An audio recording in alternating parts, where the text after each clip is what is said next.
Welcome to Not Another PD, the podcast for helping professionals who are over dull trainings and death by slideshow workshops. I'm Jazmin Pursell, social worker, coach, supervisor, and self-proclaimed boundaries queen. Each week, you'll hear real, honest conversations, sometimes solo, sometimes with expert guests. Think insider perspectives, practical takeaways, and a focus on your well-being, not just how you show up for clients. This podcast is about you, the human behind the caseload, the human behind the profession. So, what are we waiting for? Let's get started. Episode 11. I'm joined today with Jess Marsh. Jess is a social worker, counsellor, and the founder of Be With, a private practice based in Albury, Wodonga.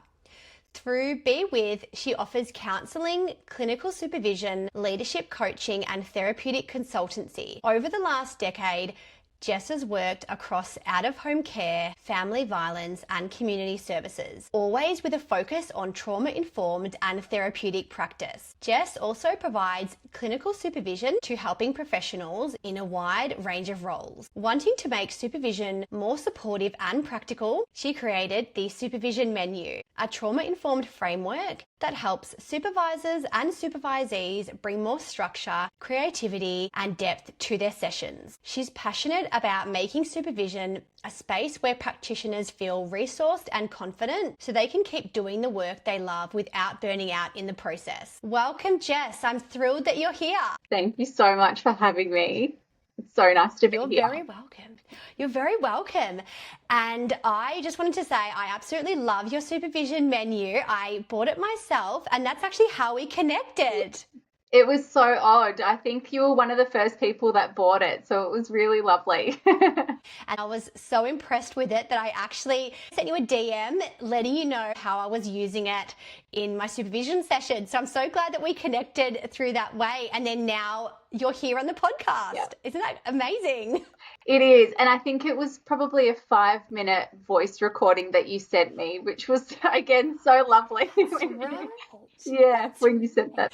So this is part one of our discussion. The focus is going to be all around burnout, organisational culture, and our values as helping professionals. So Jess, could you share a little bit about your journey as a helping professional so far and how burnout first started to show up for you? Yeah, so I had my first experience of burnout while I was studying at uni. So I was working in local government, studying full-time, working full-time, and that was probably about 10 years ago now. So at that time, my workload was significant, and I just remembered doing a lot. I felt like I had to say yes to everything. I had to be on top of everything. I had perfectionist traits and tendencies. And so I remembered going to my organisation and saying, I'm really struggling with the workload. And the response wasn't met with, how can we help? It was kind of like, that's a you problem. And then one day they called me in and they said, okay, we're getting someone else to come and help you do the work. And my first thought went to, oh my goodness, I now have to train someone on top of doing 3 jobs, studying, all of that. And I remember just bursting into tears and uncontrollably crying, and I couldn't stop. I don't know what this is. I've never felt this way before.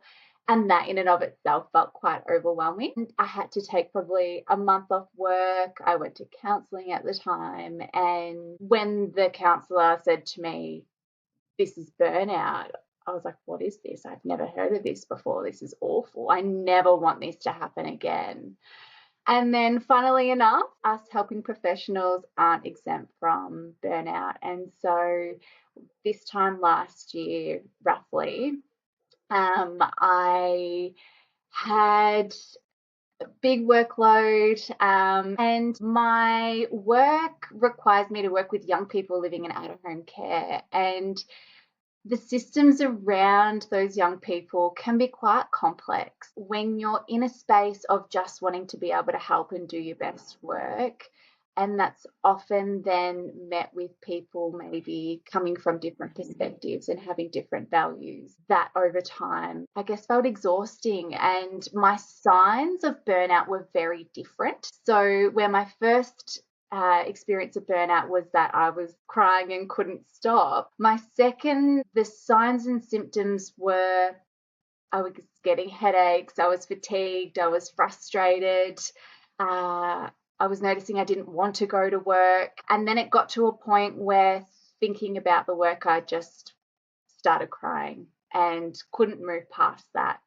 So again, had some time off to be able to heal. I was so grateful that I had a brilliant counsellor who supported me through that. But I also had a brilliant organisation and supervisor at the time that I really trusted, that I could share what was happening for me. And they were regularly checking in on me and seeing how I was feeling to be able to then come back into the work that I love. And so I always thought, from burnout, you can't then go back into the same role.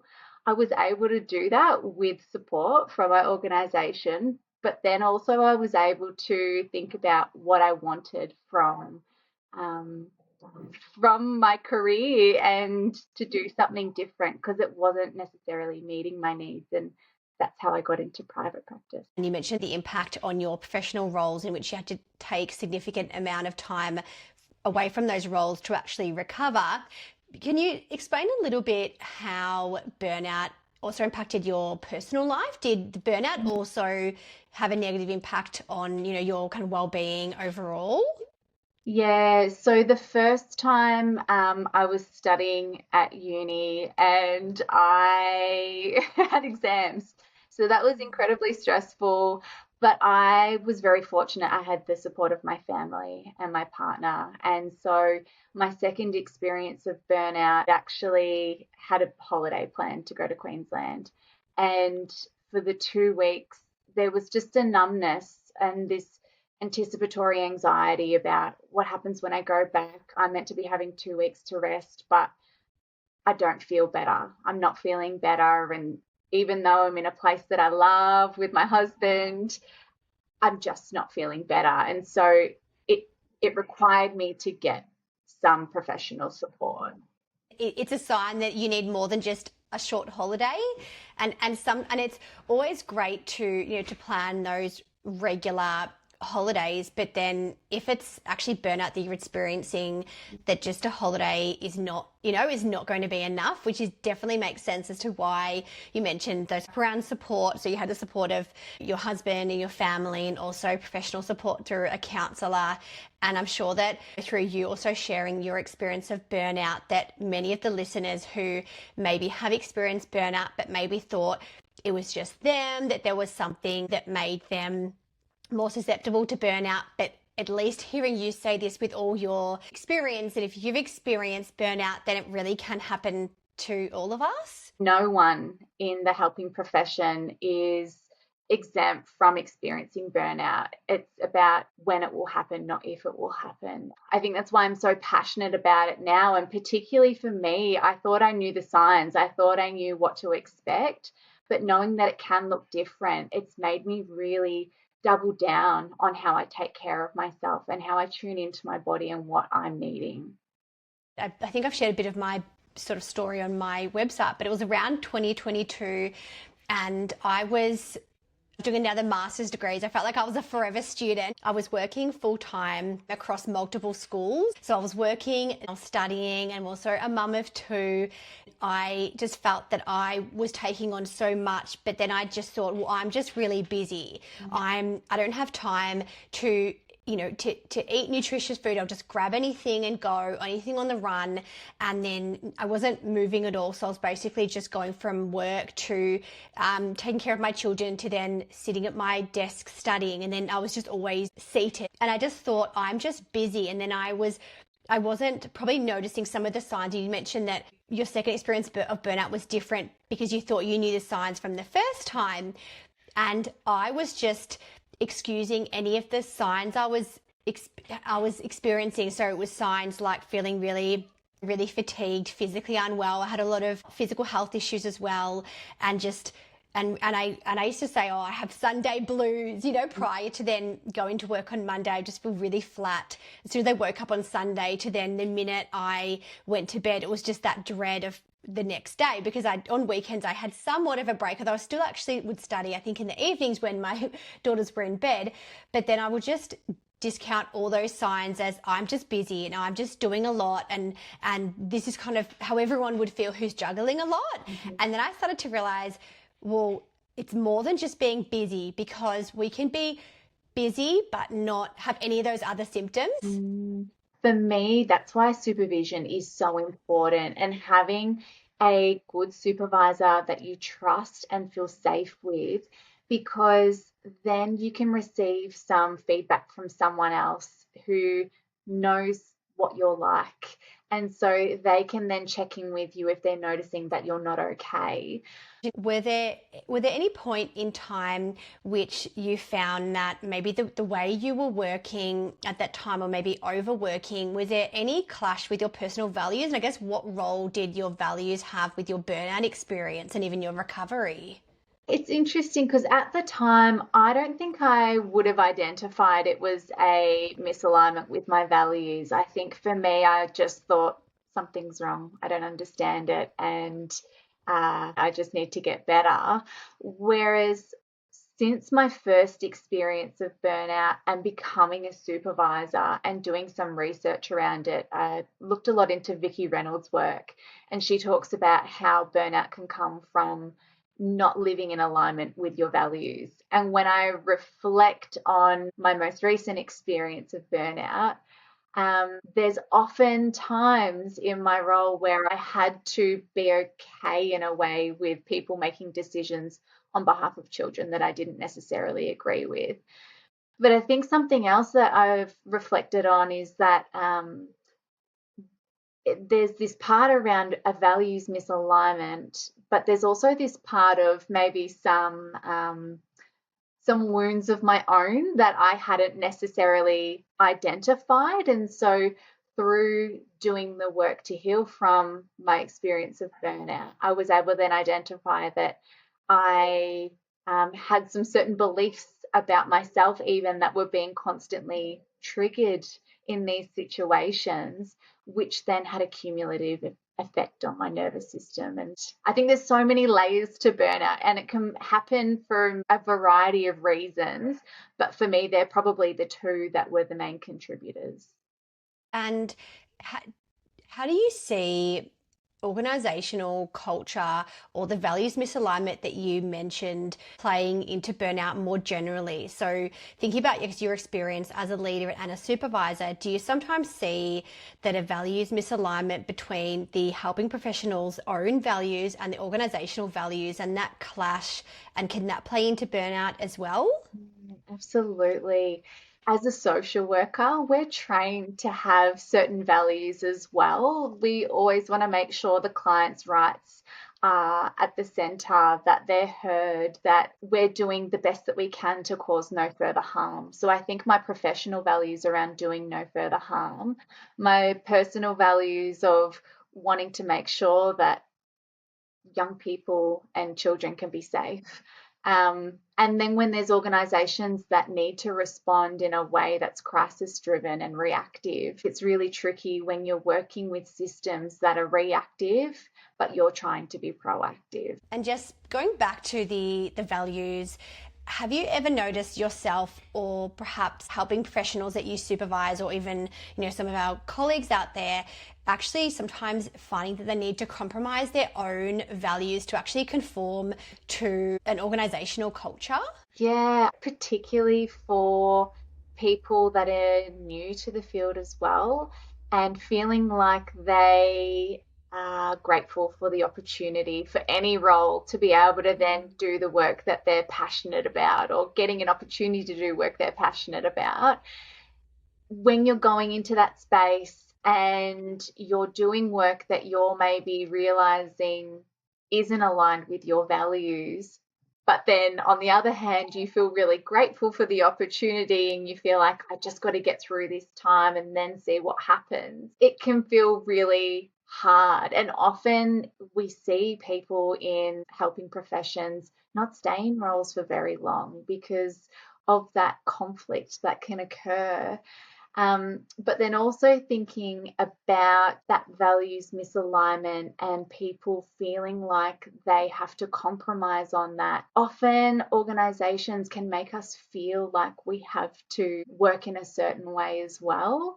And that's what I love about being about love being a social worker for, because we get to be able to sometimes challenge certain norms or expectations or ask really curious questions about why. And even though there are crisis driven roles, I still believe that there's such an opportunity to still be able to do therapeutic work and then being able to bring in parts of practice that still feel really important to us.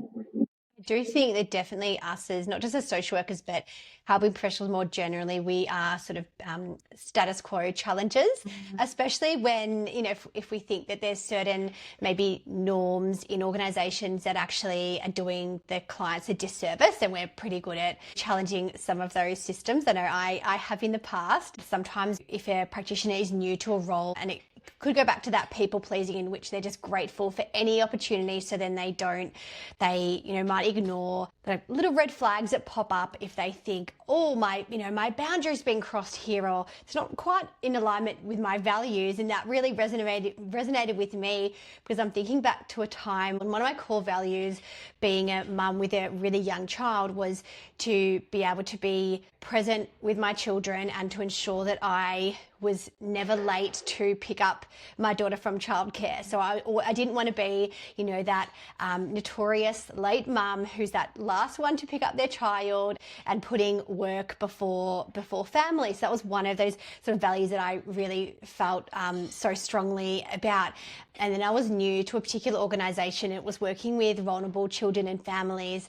And I remember there was that pressure to keep working back. The work's not done, and it was quite difficult, because in my team, I think it was about 7 or so quite large team, and I was the only one who was a parent and who had caring responsibilities. So I felt that these are the hours you need to do, and that your work day is quite flexible in terms of flexible really with your finishing time. It wasn't quite working. So that's one thing that I've heard a lot from supervisees, is that they are trying their best to actually have a work-life balance.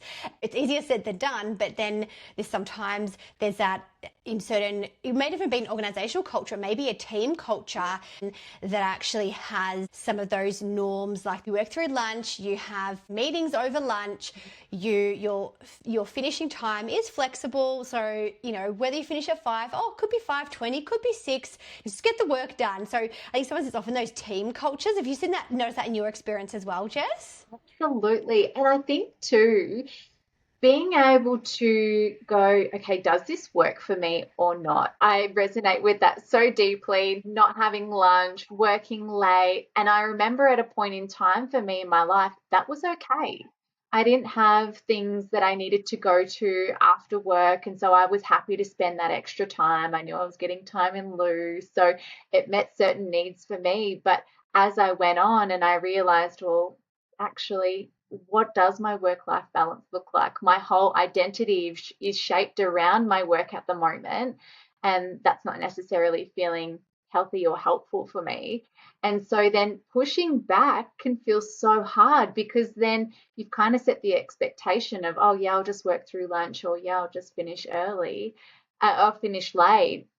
But for me, being able to put in a lunch break in my calendar was one thing that helped me to be able to go, okay, how do I then try to give myself some permission to implement some boundaries? Because it's so incredibly hard when there is that culture and constant pressure to be a certain way. That doesn't work for people. Thinking about those times in which, you didn't have a lunch break and through your experience of burnout, what are your, I guess, biggest lessons now that you've taken away from those experiences? So for someone out there listening who, doesn't maybe have boundaries, who's maybe either teetering on burnout themselves, what are some of your key lessons or key takeaways for others? It's really tricky because I am human and I go through phases myself of being really good with boundaries, and then sometimes I get a bit lax, and then I realize I need to be better with boundaries again. So definitely one that I have is in my calendar, lunch break,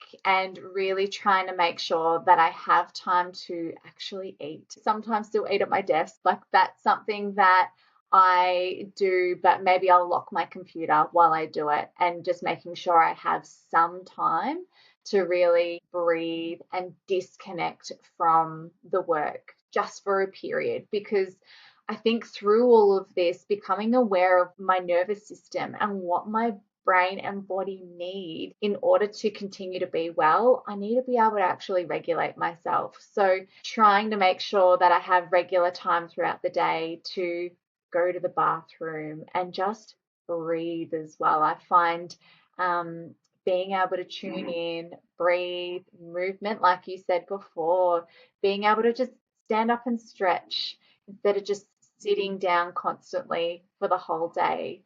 And at the end of every episode, I ask everyone that I have a conversation with, what's one boundary that you've put in place that separates your professional and your personal life? And I know you've touched on some of that just now, but is there one particular boundary that you've put in place that you are potentially maybe using now as even a burnout prevention strategy that you haven't already mentioned? For me, being able to tune into my body and what I need is probably one of the biggest things that I've implemented, and one of the most profound things that I've implemented.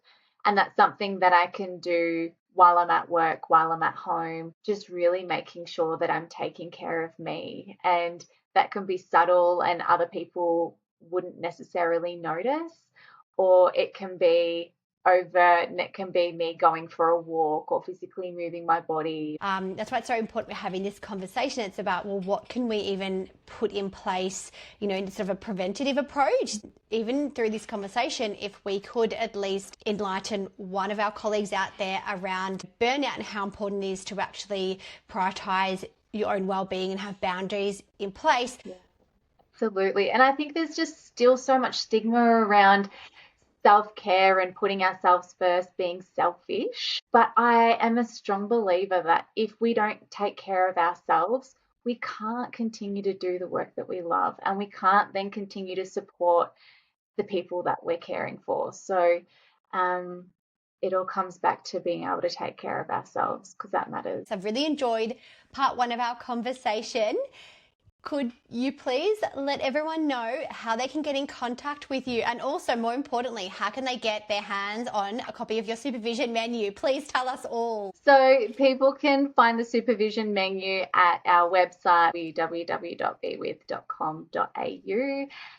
On there has links to the menu and also another exciting resource that I've recently just released, which is the therapeutic practice menu. And also it has all my contact details on the website if people want to get in touch.